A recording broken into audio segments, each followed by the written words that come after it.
રાજસ્થાનના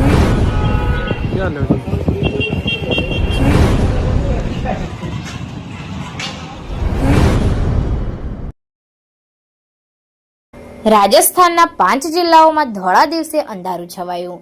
દર્શક મિત્રો, તમને આ સાંભળીને નવાઈ લાગતી હશે, પરંતુ આ સત્ય હકીકત છે. 30 મેના રોજ બપોરે રાજસ્થાનના 5 જિલ્લાઓ શ્રી ગંગાનગર, બીકાનેર, હનુમાનગઢ, ચોરુ અને શિકર, આ 5 જિલ્લાઓમાં ગતરોજ પાકિસ્તાન તરફથી આવેલા ભયંકર વાવાઝોડાએ લોકોના જીવ અદ્ધર કરી દીધા હતા. દ્રશ્યમાં તમે જોઈ શકો છો વાવાઝોડાની ભયાનકતા. ચારે તરફ ધૂળની ડમરીઓ. ધરતીથી આકાશ સુધી બસ ધૂળ સિવાય કશું જ દેખાતું ન હતું. લોકોના ઘરો પણ ધૂળથી ભરાઈ ગયા હતા. વાહન ચાલકો માટે વાહનોની લાઇટો પણ નિષ્ફળ નીવડી હતી. ચારે તરફ ધૂળના ગોટા અને અંધકાર છવાઈ ગયો હતો. જાણે કે વાવાઝોડું મોતનો મંજર લઈને ત્રાટક્યું હોય તેમ લોકોના જીવ અદ્ધરતાલ થઈ ગયા હતા. જિંદગીમાં ક્યારેય પણ ના જોયો હોય તેવો નજારો સર્જાયો હતો.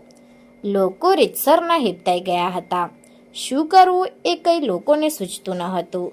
લોકો જીવ બચાવવા આમ તેમ દોડતા હતા, તો મોટાભાગના લોકો પોતાના ઘરો બંધ કરીને વાવાઝોડાથી બચવાના પ્રયત્નો કરતા હતા. ભયંકર અને ભયાવહ આ દ્રશ્યોએ સૌ કોઈના કાળજા કંપાવી દીધા હતા. વાવાઝોડાથી ક્યાંક કાચા મકાનો તો ક્યાંક વૃક્ષો પણ પડી જવાના દ્રશ્યો સર્જાયા હતા. દ્રશ્યો જ બતાવી રહ્યા છે કે આ વાવાઝોડું કેટલું ખતરનાક હતું. તમે પણ દ્રશ્યો જોઈ વાવાઝોડાની ભયાનકતાને સમજી શકો છો.